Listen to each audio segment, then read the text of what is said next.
My fellow Americans, I am here tonight to announce my candidacy. Oh, I'm sorry, that's the wrong one.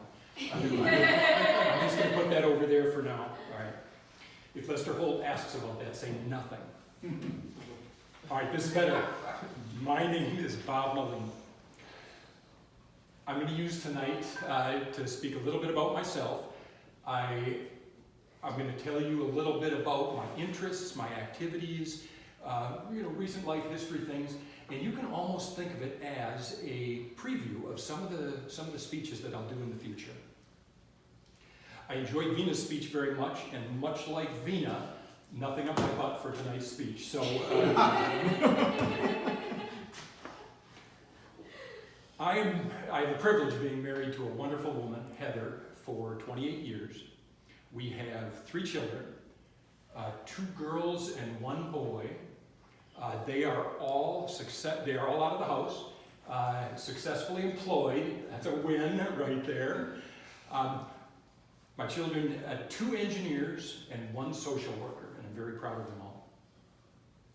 At home still, we have 2 cats and 1 dog. And it was, as I was putting this speech together, I was thinking, that is almost the pet equivalent of 2 engineers and 1 social worker, so there's some symmetry right there. I recently retired from 3M. I've worked there for 35 years as a chemical engineer and manufacturing manager. They don't sound exciting. They are thrilling jobs. There's nothing like having a problem, gathering a group of people, engineers, operators, chemists, schedulers and planners, and walking out of a room with an idea that not one of you could have come up with individually. During my work career, I always had volunteer activities. I was a junior achievement advisor.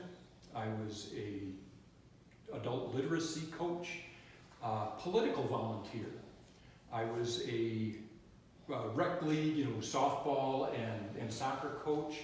And then for the last 12 years, I was a scoutmaster for my son's Boy Scout troop.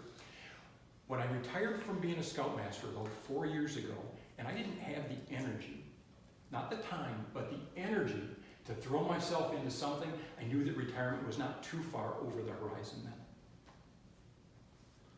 I still like running, hiking, reading. I've been very lucky to be able to keep running at my age. Joints are good. I hope to run until the day I die. I hope I go running and then the next day I die. To me, that would be a fantastic way to end my life. Just today, I got my ID from the Hudson School District, so I'm going to spend 2 days a week as a substitute teacher. And I was thrilled to get this. They would literally take anyone, and so it's not like it's a hard gig to get. Nonetheless, I was thrilled to get this. I wanted to join Freethought Toastmasters, specifically because it's an affiliation with Minnesota atheists. I came to my atheism in my own way, like you all did yours.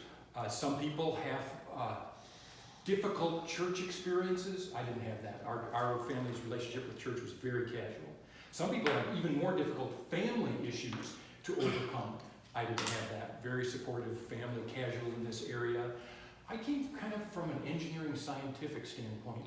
Just the more and more I learned about evolution, I finally realized I was an atheist. Prior to learning more about evolution, the evolution of humans, I described myself as an agnostic. And it just became apparent to me, humans evolved like any other animal, and that let me go. And so I realized atheist was the right way to describe myself. A few things as I kind of wrap up here. Something that my colleagues at work probably wouldn't guess. I'm a sucker crying at movies. There's something about Hollywood has my insides on their radar. And when the music swells and the hero has come through, tears running down my eye. What my family thinks about it, I don't know. But I suspect that would surprise my old coworkers. I was Jesse Ventura's campaign treasurer for his gubernatorial election. That will be, I'll leave that as a teaser for a future speech. I'll have behind the scenes stories and I'll tell you how he got elected. I want to wrap up with a couple of comments about what I hope to get out of Toastmasters. I would like to be more effective at communicating complicated issues. As you can tell, I have great respect for public speaking. I've always enjoyed it. But there are plenty of things where I will get better and I will be a better, more clear communicator.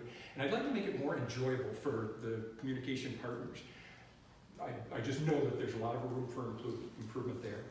And finally, I'm new to Minnesota atheists, and so I still can serve as outside eyes. So as an almost outsider to you, I want to share this. You are brave people. The whole organization, certainly we don't face physical dangers like in some countries, but being an atheist in the United States is a difficult thing. And being a public atheist, self-identified, that takes bravery. So thank you to the Minnesota Atheists and thank you to the Freethought Toastmasters.